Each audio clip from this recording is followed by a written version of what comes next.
রাজধানীর কদমতলী থানা এলাকা হতে ৮ লক্ষেরও বেশি টাকার ৫০টি চোরাই মোবাইল ফোন সেট উদ্ধার করেছে যাত্রাবাড়ী থানা পুলিশ। চোরাই মোবাইল ফোন বেচা কেনার সাথে জড়িত একটি চক্রের আল আমিন ও হাবিব সরকার নামে দুই সক্রিয় সদস্যকেও গ্রেফতার করেছে ডিএমপির যাত্রাবাড়ী থানা পুলিশ। মঙ্গলবার ২৮শে মে রাত ১২:৩০টায় কদমতলী থানাধীন ঢাকা ম্যাস শিল্পনগরী জামে মসজিদের পাশে দ্য গ্যাজেট এম্পেরিয়াম টেলিকম নামক দোকানে অভিযান পরিচালনা করে তাদের গ্রেফতার করা হয়।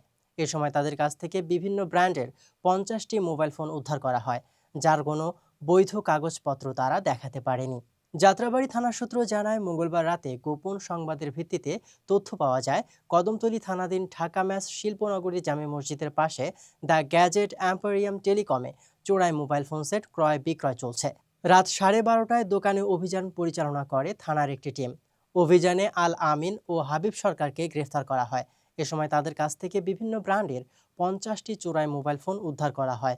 গ্রেফতারকৃতরা এসব ফোন সম্পর্কে কোনো সন্তোষজনক উত্তর দিতে পারেনি। উদ্ধারকৃত এসব ফোনের আনুমানিক দাম ৮,৫০,০০০ টাকা। এই ঘটনায় গ্রেফতারকৃত দুইজন সহ পলাতক একজনের বিরুদ্ধে ডিএমপির কদমতলী থানায় একটি নিয়মিত মামলা রুজু করা হয়েছে।